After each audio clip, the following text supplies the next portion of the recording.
Hello students, welcome back to our YouTube channel Aadhunik digital classes. पिछली class में हम लोगों ने देखा था चुंबकीय द्विध्रुव क्या होता है, चुंबक की ध्रुव सामर्थ्य कैसे लिखी जाती है, चुंबकीय द्विध्रुव आघूर्ण कैसे लिखा जाता है, और सबसे इंपॉर्टेंट डिस्कशन था कि चुंबकीय बल रेखाएं क्या होती हैं और उनके गुण क्या होते हैं। आज की क्लास में हमारा डिस्कशन होगा कि एक समान चुंबकीय क्षेत्र में स्थित अगर कोई क्षण चुंबक है, उसको अगर रखा जाता है तो उसके ऊपर बल का आघूर्ण कितना काम करता है। ऑलरेडी हम ये फार्मूला जानते हैं, लेकिन क्षण चुंबक के लिए यहां पर हम डिराइव करेंगे इसे।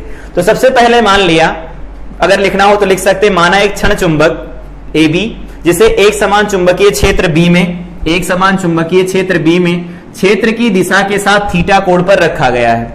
माना एक क्षण चुंबक ए बी जिसके ध्रुव माइनस, मतलब जिनकी ध्रुव सामर्थ्य -m तथा +m है, को एक समान चुंबकीय क्षेत्र में क्षेत्र की दिशा के साथ थीटा कोण पर रखा गया है। ठीक है, इतनी थ्योरी लिख देनी, उसके बाद में जो पॉइंट्स यहां पर लिखते जा रहे हैं उनको समझते जाना। अभी हम लोगों ने बात किया कि इनके ऊपर बल लगेगा, यही तो बात किया कि इसके ऊपर बल लगेगा, इसके ऊपर बल लगेगा, और इसको इसमें रखेंगे तो इसमें बलाघूर्ण बनेगा। बलाघूर्ण कितना लिखा जाएगा, यही चाहिए। तो याद रखो, जैसे वहां पर हम लोग बात करते थे, क्योंकि अब यहां पर हम वैद्युत चुंबकत्व पढ़ रहे हैं, तो यहां पर विद्युत के बारे में तो कुछ ना कुछ बात करनी पड़ेगी ना। यहां पर बात करो फिर। ये हमारे पास मान लेते हैं कि वैद्युत क्षेत्र बना हुआ है, ये वैद्युत क्षेत्र है, और इस वैद्युत क्षेत्र के अंदर एक द्विध्रुव रखा गया है, जो कि कैसा द्विध्रुव है, वैद्युत द्विध्रुव है। यहां पर माइनस क्यों होता है और यहां पर क्या होता है, प्लस क्यों होता है। तो इसके ऊपर बल काम करता था, याद होगा, प्लस वाले पर बल काम करता था क्षेत्र ई की दिशा में, ई वेक्टर की दिशा में काम करता था, और इस पर काम करता था इसकी विपरीत दिशा में, ये एफ काम करता था, एफ वेक्टर। दोनों के परिमाण बराबर थे पर दिशा विपरीत थी, नेट बल 0 आता था, लेकिन इनकी क्रिया रेखा अलग थी, तो बल का आघूर्ण बन रहा था। ठीक है, और वो बल आघूर्ण कैसे लिखते थे हम लोग, अगर इसे थीटा कोण पर रखा जाता था, ये थीटा कोण पर रखा जाता था, 2l इनके बीच की दूरी होती थी, तो ये 2l, तो सामने क्या बनता था, 2l sin थीटा। क्यों, क्योंकि इसकी क्रिया रेखा ये थी, इसकी क्रिया रेखा ये, लंबवत दूरी यही तो आएगी। तो उस केस में क्या लिख सकते हैं हम, टाउ इज इक्वल टू कोई एक बल, तो यहां पर दोनों बल क्या लगेंगे, क्यों ई वेक्टर लगेगा इसके ऊपर जो बल लगेगा माइनस क्यों ई वेक्टर लगेगा, क्योंकि दिशा के विपरीत बल लगेगा। तो कोई एक आवेश लिखो, क्यों ई लिख देते हैं, और दोनों आवेशों के बीच की दूरी, मतलब दोनों बलों के बीच की दूरी, तो 2l sin थीटा लिखते थे। यहां से लिखा जाता था 2ql, और यहां पर E लिखते थे sin थीटा। 2ql को क्या लिखते थे, P, तो P लिखते थे, E लिखते थे, sin थीटा लिखा जाता था। यहां पर टाउ, तो टाउ इज इक्वल टू निकल के आता था P vector cross E vector लिखते थे, ये थी वेक्टर फॉर्म, याद होगी। तो देखो, बताते बताते पूरा डेराइव भी कर लिया। इस तरह का कुछ ऐसा सीन होता था पहले जब हम लोगों ने स्थिर वैद्युतिकी पढ़ा था। सेम सीन यहां रिपीट होता है, वहां पर P था, यहां M आएगा, कैपिटल M आएगा। तो यहां पर भी वही सेम लॉजिक लगाओ, क्या होगा, इन पर भी बल लगेगा। इस पर जो बल लग रहा है यहां पर, ये जो बल लगेगा F, वो किसके बराबर होगा, MB के बराबर होगा। यहां पर देखो Q इंटू E, और हम जानते हैं Q किसके सिमिलर होता है, ध्रुव सामर्थ्य के, तो ध्रुव सामर्थ्य इंटू में B बन जाएगा। इसके ऊपर जो बल लगेगा सेम वही MB लग जाएगा, यही लगेगा ना, बढ़िया है। इनके बीच की जो लंबवत दूरी है, मतलब दूरी जो दे रखी वो 2l है, 2l यहां पर प्रभावी लंबाई है, इस बात का ध्यान रखना। मान लेते हैं कि यहां से ये वाली जो दूरी दे रखी है हमारे पास, ऐसा कुछ, ये 2l दिया गया है, और क्षेत्र के साथ ये कितना कोण बना रहा है, तो क्षेत्र के साथ इसका जो कोण लिखा गया है, ये डॉटेड कर दो, मिला दो इन्हें,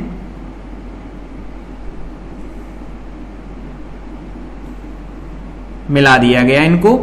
ये क्षेत्र के साथ कितना कोण बना रहे हैं, तो क्षेत्र के साथ जो इनका कोण बन रहा है, सपोज वो कोण है थीटा, तो ये 2l है, ये थीटा है, तो ये लंबवत दूरी क्या लिखी जाएगी, 2l sin थीटा ही तो लिखी जाएगी। याद आया होगा, ये 2l है, ये थीटा है, तो सामने 2l sin थीटा, नीचे 2l cos थीटा बनेगा। वो हमारे पास इंपॉर्टेंट है नहीं। यहां पर एक पॉइंट अगर देखना चाहो कि इनकी बलों की क्रिया रेखाएं किधर हैं, तो इनके बलों की क्रिया रेखाएं कुछ यहां है, देखो ये है, इस बल की क्रिया रेखा ये है, और इस बल की क्रिया रेखा खुद देख ही रहे हैं, ये वाली है बल की क्रिया रेखा, ये है इस बल की क्रिया रेखा। दोनों बलों की क्रिया रेखाओं के बीच की दूरी पता है, तो यहां पर जब कपल ऑफ फोर्स काम करते हैं, दो बल एक साथ काम कर रहे होते हैं, उस केस की बात करते हैं। देखो इसका डिस्कशन इधर कर लो। क्या लिखते हैं, यहां लिखा जाता है टाउ इज इक्वल टू में एक बल गुणे दोनों बलों के क्रिया रेखाओं के बीच की दूरी, दोनों बलों के क्रिया रेखाओं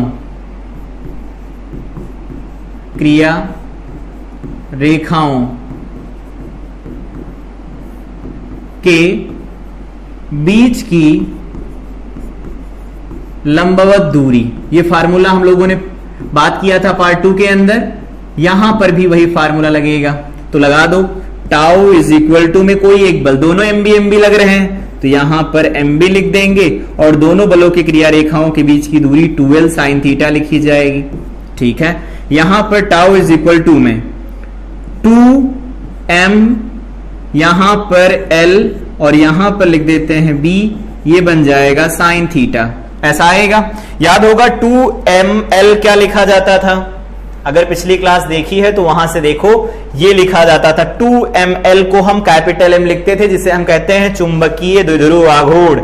लिख दो इसे, तो ये बन जाएगा टाउ इज इक्वल टू में mb sin थीटा लिखा जाएगा। लिखना होगा, लिख देना, जहां इसे पहले बंद कर दो,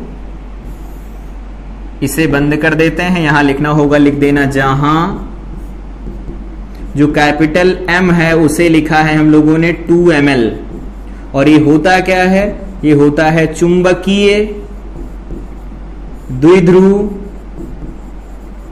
द्विध्रुव आघूर्ण। जैसे वहां वैद्युत ध्रुव आघूर्ण, वैसे यहां चुंबकीय द्विध्रुव आघूर्ण लिखा जाता है। ठीक है, और अगर इसको हम वेक्टर फॉर्म में लिखें तो क्या लिख सकते हैं, tau vector is equal to P cross E, तो यहां पर M क्रॉस B लिखा जाएगा।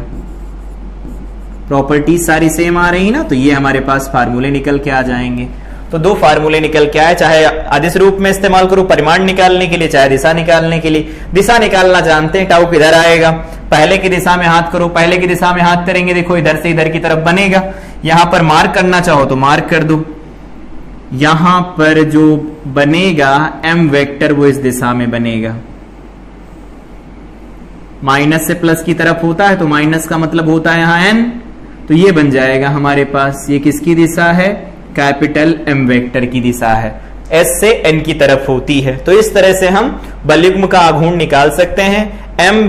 MB sin थीटा लिखना हो लिख दो। यहां पर वैद्युत क्षेत्र में हम लोगों ने पढ़ा था PE sin थीटा या P क्रॉस E लिखते थे। M की दिशा में हाथ करो, मोड़ दो कहां, B की दिशा में, थंब गया अंदर की तरफ, इसका मतलब टाउ आएगा अंदर की तरफ। और फर्स्ट ईयर में बात पढ़ाई थी, जब कभी भी सेंस ऑफ रोटेशन क्लॉकवाइज होता है टॉर्क इनटू द प्लेन आता है, और जब सेंस ऑफ रोटेशन कैसा होता है, एंटी क्लॉकवाइज होता है, तो जो टाउ आता है आउट ऑफ द प्लेन निकल के आता है। ये बात सारी जानते हैं।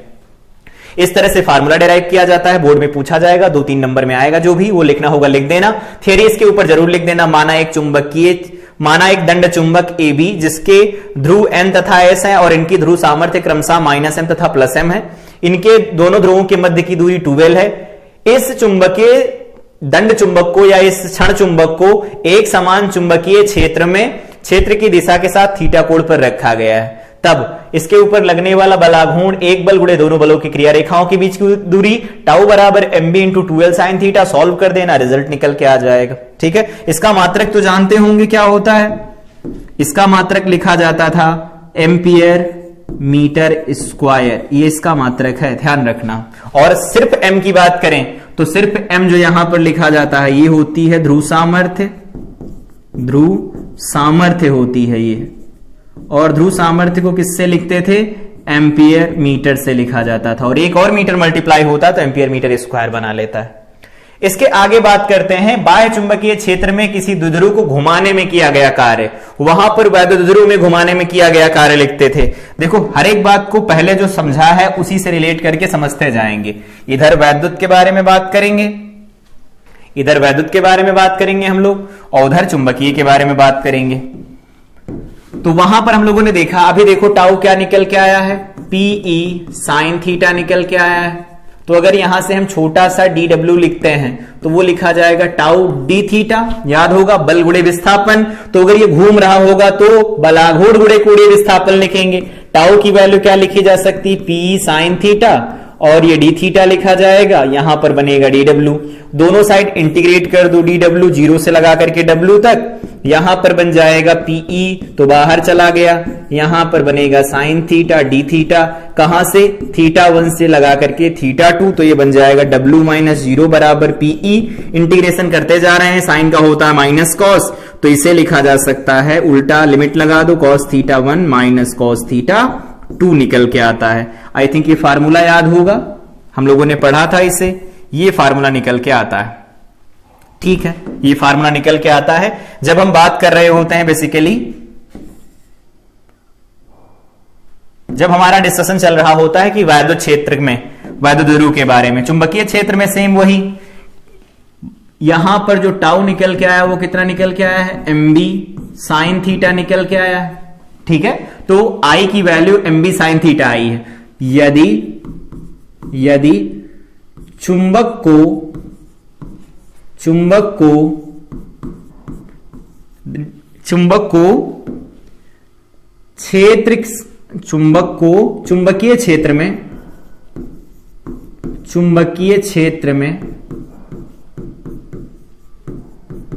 क्षेत्र में डी थीटा कोण घुमाया जाता है, डी थीटा कोण घुमाया जाता है,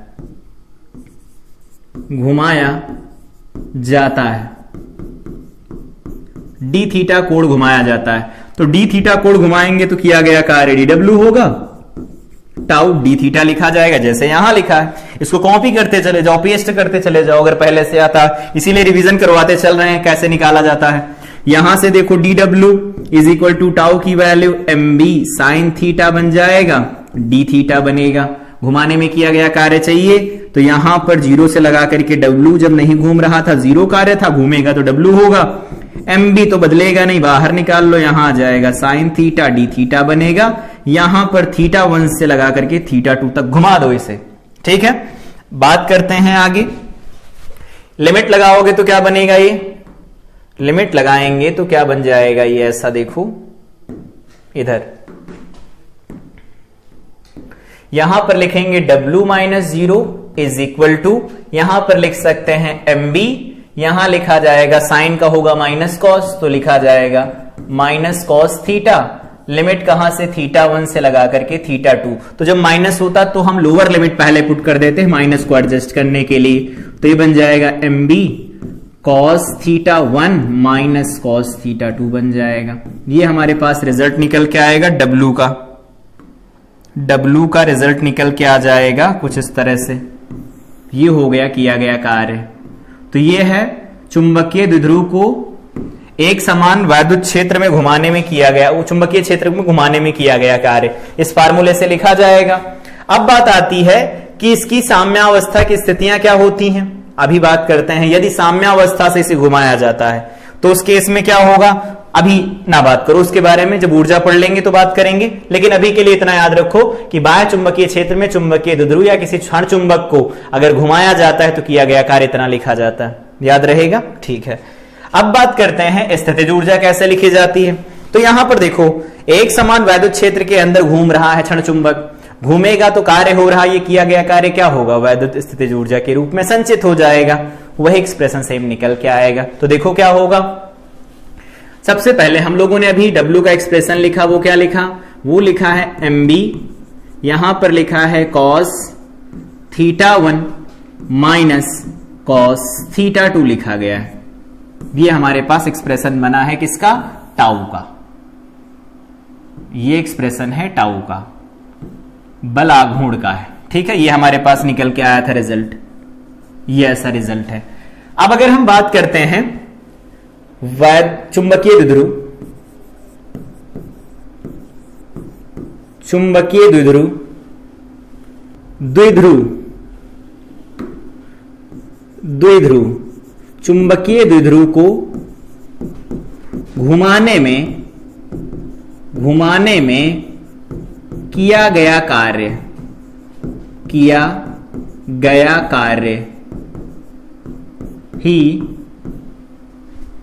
वैद्युत स्थितिज ऊर्जा या फिर चुंबकीय स्थितिज ऊर्जा, यहां लिखो स्थितिज ऊर्जा, लिखो सीधे सीधे स्थितिज ऊर्जा के रूप में संचित हो जाता है। स्थितिज ऊर्जा के रूप में संचित हो जाता है, संचित हो जाता है, हो जाता है। दोबारा डेरिवेशन करने की जरूरत नहीं, आएगा तो यही जानते हैं, तो फिर डेरिवेशन दोबारा क्यों करें। संचित हो जाता है। यहां पर एक एजम्पशन है, ये मार्क करके लिखो। ये एजम्पशन क्या है, यहां पर कुछ चीजें मानी जाती, जैसे हम लोगों ने गुरुत्वाकर्षण पढ़ा था तो वहां देखा था कि पृथ्वी की सतह के ऊपर स्थितिज ऊर्जा को शून्य लिया जाता, होती नहीं है। एग्जैक्ट डाटा निकाला था तो नहीं आया था जीरो, लेकिन उसको जीरो लिया जाता है सतह के ऊपर। तब हम जब h ऊंचाई पर जाते तो mgh लिखा करते थे। तो वही यहां पर है कि θ1 इज इक्वल टू 90 डिग्री पर u इज इक्वल टू में 0 है। ये माना गया है, ये माना गया है, ये रेफरेंस है। अगर ये याद होता है तो ध्यान रखना, फार्मूला हम तभी लगा पाएंगे, अदरवाइज फार्मूला हमारा काम नहीं करेगा, क्योंकि इस डाटा को मान करके ही हम निकाल रहे हैं सारी चीजों को। तो यहां पर अगर रख देते हैं तो यहां पर जो u बनेगा, या w जो निकल के आ रहा है w, इसी को हम u लिख रहे हैं, और ये किसके बराबर हो जाएगा mb, यहां पर लिखेंगे cos 90 माइनस cos θ2, और यहां पर लिखना चाहो θ2 को थीटा लिख देते हैं बेसिकली। तो u इज इक्वल टू में लिखा जाएगा mb, यहां पर लिखा जाएगा माइनस कॉस थीटा। तो बेसिकली हमारे पास u जो निकल के आया हुआ है माइनस mb कॉस थीटा, वहां पर निकल के आया था माइनस pe कॉस थीटा, यहां पर माइनस mb कॉस थीटा निकल के आया है। मतलब थीटा विन्यास पर, यह थीटा अभिविन्यास पर, अभिविन्यास पर, यह थीटा अभिविन्यास पर चुंबकीय द्विध्रुव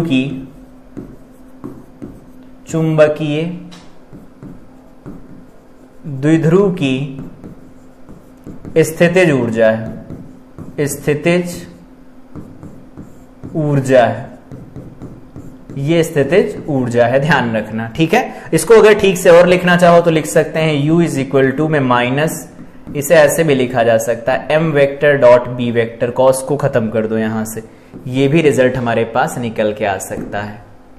कुछ पॉइंट्स यहां से इधर आगे हो तो नहीं है, यही बात करते हैं कि थीटा विन्यास पर अगर स्थितिज ऊर्जा हमें लिखनी हो तो m vector dot b vector minus में लगा करके लिख सकते हैं, या माइनस mb कॉस थीटा लिखा जा सकता है।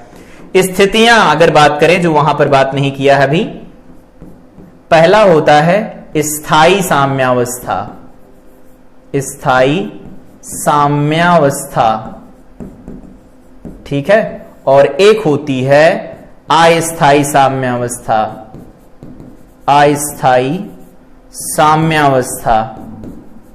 साम्यावस्था क्या होती हैं ये अवस्थाएं, इनके बारे में सुनो कि स्थायी साम्यावस्था और अस्थायी साम्यावस्था क्या होती हैं। तो हम जानते हैं साम्यावस्था का बेसिक मतलब ये होता है ऊर्जा न्यूनतम होना। कोई स्थायी तभी होता है जब ऊर्जा न्यूनतम होती है। केमिस्ट्री की ये पंच लाइन है, कोई कंपाउंड बन रहा है, कोई रिएक्शन हो रही है, ऊर्जा घट रही है, रिएक्शन हो रही है, कंपाउंड डिस्टेबल हो रहे हैं, यही सब होता है। वैसे यहां पर भी है, किसी की ऊर्जा अगर कम हो रही है तो वो स्थायी हो रहा है, इसका बेसिक मतलब ये होता है। स्थायी साम्यावस्था को पहले यहां समझ लो, हम डायरेक्ट लिखें उससे पहले अगर बात करते हैं कि ये n पर फोर्स उधर लग रहा है, s पर फोर्स इधर लग रहा है, यहां पर जो ये मोटा वाला भाग है मान लेते वो n है, और इधर ये जो निब है इसकी टिप लगी हुई है, इधर s है, इसको इस तरह से रख दिया जाए किसी समय पर, या हाथ में मान लेते हैं जो इधर उंगलियां हैं वो n है, और जिधर पर ये कोहनी है उधर क्या है s है, इस तरह से इसे रखा जाएगा। तो इस पर फोर्स लगेगा उसी तरफ और इस पर फोर्स लगेगा इस तरफ, दोनों फोर्स विपरीत दिशा में लगेंगे ना, उस समय दोनों बलों की क्रिया रेखाएं भी समान होंगी, और अगर दोनों बलों की क्रिया रेखाएं एक समान होंगी तो उस समय पर क्या होगा, बलाघूर्ण शून्य लगेगा, साइन थीटा साइन 0 हो जाएगा, साइन 0 की वैल्यू 0 होती है। ठीक है, तो इस समय पर ऐसा हुआ, मान लेते इसे थोड़ा सा उठा दिया जाए ऊपर की तरफ, तो जैसा ही थोड़ा सा उठाएंगे, टिल्ट कर देंगे, तो उस केस में क्या होगा, इसका बल इधर लगेगा, इसका बल इधर लगेगा, दोनों मिलकर इसे फिर घुमा देंगे, दोनों मिलकर फिर इसे घुमा देंगे, मतलब जैसा पहले था वैसा बनाने की ये कोशिश करेंगे। तो अगर जैसा पहले था वैसा बनाने की कोशिश की जाती है, उस केस में साम्यावस्था कैसी होती है? स्थायी साम्यावस्था होती है। इसका मतलब ये है हमारे पास जो हम लिख रहे हैं यहां पर, ये जो यहां पर लिख रहे हैं थीटा इज इक्वल टू में क्या लिख गया? Theta is equal to 0, theta is equal to 0 degree पर जो u निकल के आएगा वो कितना लिखा जाएगा? यहां से देखो, इसमें रख लो theta is equal to 0, cos 0 1 होता है, तो u इज इक्वल टू क्या निकल के आएगा? Minus mb। स्थितिज ऊर्जा देखो 0 नहीं माइनस में चली गई, बहुत कम हो गई, तो इस अवस्था को ही कहा जाता है स्थायी साम्यावस्था होती है ये। और यहां पर अस्थायी क्या होगा? वापस आओ यहां देखो, अस्थायी क्या होगा? ये हमारे पास इधर उंगलियां थी, ये n था ना, उल्टा करके रखो इसे, इस तरफ ऐसे रख दो, इस बार n इधर है तो इस n पर बल लगेगा इधर की तरफ, s पर बल लगेगा इधर की तरफ, दोनों बलों की क्रिया रेखाएं समान है, बहुत अच्छा है। लेकिन एक काम करते, इसको जरा सा तिरछा कर देते हैं, जरा सा तिरछा करोगे इसके ऊपर बल लगेगा इस तरफ, ठीक है, और इस वाले पर बल लगेगा ऊपर की तरफ। क्या दोनों वापस पहले जैसे थे वैसे होंगे? नहीं होंगे। एक बार जैसे जरा सा तुमने टिल्ट किया, ये घूम जाएगा पूरा का पूरा, और घूमेगा तो ये साम्यावस्था कैसी हो जाएगी? अस्थायी साम्यावस्था होगी। तो यहां पर लिख लो थीटा इज इक्वल टू में 180 डिग्री, और थीटा 180 डिग्री पर जो u निकल के आएगा वो कितना होगा? cos 180 डिग्री -1 होता, माइनस माइनस प्लस हो जाएगा, इस समय पर ऊर्जा लिखी जाएगी प्लस mb। ये होती है अस्थायी साम्यावस्था होती है। तो जब भी कभी बात कर रहे होंगे वहां जो स्थितियां थी वही सेम है, सारा लॉजिक बिल्कुल सेम चलता है, बस p को m से रिप्लेस कर देना है और b को e से रिप्लेस कर देना, बाकी सारी चीजें समान हैं। बस ये देखने में अलग होता है कि क्षण चुंबक में क्या होता है, पूरा को पूरा सतत होता है, द्विध्रुव में सिर्फ 2 आवेश होते हैं, बाकी की चीजें हम नहीं कंसीडर करते हैं। लेकिन ये डेराइव कैसे किया जाता है, लिखा कैसे जाता है, ये बात वहां पर भी हम लोगों ने की थी, यहां पर भी हम करेंगे, क्योंकि हम रेफरेंस पॉइंट ही ले रहे हैं थीटा 1 इज इक्वल टू 0 पर u इज इक्वल टू 0 है, और उसी सापेक्ष हम ऊर्जा ये निकाल रहे होंगे। ठीक है, तो ये होती स्थायी साम्यावस्था की स्थितियां, अस्थायी साम्यावस्था की स्थितियां, ये होती है स्थितिज ऊर्जा, ये होता है किया गया कार्य। इस तरह से हम निकाल सकते हैं बल का आघूर्ण। कुछ इंपॉर्टेंट पॉइंट्स यहां पर देख लो नए पेज पर, ये कुछ चीजें हैं जो बियॉन्ड द सिलेबस है। बियॉन्ड द सिलेबस का मतलब ये नहीं कि ये सिलेबस में पूछी नहीं जा सकती। जैसे अभी ये साम्यावस्था की स्थिति में हल्का सा घुमाया जा, छोड़ दिया जाए, ऐसे ऐसे करेगा, ये सिंपल हार्मोनिक मोशन करेगा, सरल आवर्त गति करेगा। तो सरल आवर्त गति करेगा तो इसका टाइम पीरियड पूछा जा सकता है, तो उसी की बात करते हैं। अगर हम यहां से बात करें टाउ इज इक्वल टू, तो क्या लिखा हम लोगों ने? mb साइन थीटा लिखा गया। यदि थीटा बहुत छोटा है, बहुत छोटा है, तो दोलन भी बहुत छोटे छोटे होंगे, तब साइन थीटा को हम अप्रोक्सीमेट किसके बराबर लिखेंगे? थीटा के। तो टाउ इज इक्वल टू लिखा जाएगा mb इंटू में थीटा लिख सकते हैं। टाउ इज इक्वल टू लिखाया था फर्स्ट ईयर में आई अल्फा होता है, ये mb लिखा जाएगा, इंटू में क्या लिख सकते हैं? थीटा। यहां से अल्फा निकालो, क्या निकल के आएगा? mb डिवाइडेड बाई में ये आई निकल के आएगा, इंटू में निकल के आएगा थीटा। ये देख के कुछ याद आया होगा सरल आवर्त गति की समीकरण, वहां पर हम लोगों ने देखा था a इज इक्वल टू होता है माइनस ओमेगा स्क्वायर इंटू में x, यहां पर लिखेंगे alpha is equal to minus omega square into में थीटा लिखा जाएगा। ये होता था सरल आवर्त गति। कहां होती थी? मतलब ये होता था लीनियर, लीनियर जब होता उस केस में बात करते हैं, और ये होता है रोटेशनल के लिए, रोटेशनल के लिए, रोटेशनल एसएचएम होता है, रोटेशनल होता है। तब ऐसी बात की जाती जब इससे मैच कर रहा है, इसका मतलब ये जो ब्रैकेट में लिखा गया यही है ओमेगा। तो अगर ये ओमेगा होगा तो यहां से लिखना चाहो लिख लो, ओमेगा इज इक्वल टू निकल के आएगा mb डिवाइडेड बाई में आई, और हम जानते हैं ये किसके बराबर होता है? 2 पाई बाई टी के बराबर होता है। तो यहां से टी की वैल्यू लिखना चाहो लिख दो 2 pi square root over I divided by में mb निकल के आ जाएगा। कभी अगर ऐसा कोई क्वेश्चन बन जाता है तो इस फार्मूले के ऊपर लगेगा, लेकिन ध्यान रखना उसको मोमेंट ऑफ इनर्शिया देना पड़ेगा। बल आघूर्ण यहां पर जो आई है वो जड़त्व आघूर्ण है, याद होगा, तो जड़त्व आघूर्ण का मान वो देंगे। तो बताएंगे, और एम और बी कुछ बताएंगे, जैसा भी होगा उस स्थितियों के आधार पर ऐसी बात करेंगे। ये कंडीशन होती है एसएचएम की, सिंपल हार्मोनिक मोशन की कंडीशन होती है। आई थिंक इसके बारे में चीजें पता होंगी। तो ये कोई एक्स्ट्रा पॉइंट था कि अगर आए ऐसा तो कर सकते हैं, आवर्तकाल निकाल सकते हैं, कोणीय आवर्ती निकाल सकते हैं। यहां पर माइनस लगा के लिखा जाता है बेसिकली कि ये रिस्टोरिंग टॉर्क होता है, प्रत्यानयन बलाघूर्ण होता है, वापस लाने की कोशिश करता है। हम लोगों ने डायरेक्ट अपनी कंडीशन के लिए अप्लाई किया है कि हम इसे कैसे लिख सकते हैं, for small value of theta ये एसएचएम परफॉर्म करेगा। लेकिन अगर थीटा की वैल्यू बड़ी हो गई तो उस केस में ये वैलिड नहीं रहेगा, और ये वैलिड नहीं रहेगा तो हम एसएचएम नहीं कहेंगे उसे। हाँ, दोलन गति होगी, लेकिन दोलन के जो आवर्तकाल होंगे वो फिक्स नहीं होंगे, फिर अलग अलग आएंगे। तो ये क्लास थी जिसमें हम लोगों ने देखा बाह्य चुंबकीय क्षेत्र में चुंबकीय द्विध्रुव की स्थितिज ऊर्जा कैसे लिखी जाती है, बाह्य चुंबकीय क्षेत्र में चुंबकीय द्विध्रुव को घुमाने में किया गया कार्य कैसे लिखा जाता है, और बेसिक बात यहां पर थी कि एक समान चुंबकीय द्विध्रुव में स्थित क्षण चुंबक पर बलयुग्म का आघूर्ण कैसे काम करता है। और इससे पहले हम लोगों ने चुंबकीय जो बल रेखाएं होती हैं उनके बारे में बात की। अगली क्लास में हमारा डिस्कशन होगा कि अगर अच्छी स्थिति पर क्षण चुंबक के कोई बिंदु लिया जाता है तो उस केस में क्या लिखा जाता है, बी का एक्सप्रेशन। साथ में ये देखेंगे कि निरक्षीय स्थिति में पॉइंट हो या व्यापक स्थिति में पॉइंट हो तो इन सब के मान कैसे लिखे जाते हैं। अगेन यहाँ पर जो स्थिर वैद्युतिकी में पढ़ाया था वो सारे कॉन्सेप्ट यहाँ पर रिपीट होंगे। तो तब तक के लिए ये डेरिवेशन खुद से ट्राई करें और इससे क्वेश्चन प्रैक्टिस करें। मिलते हैं अगली क्लास में। Till then I wish you all the best.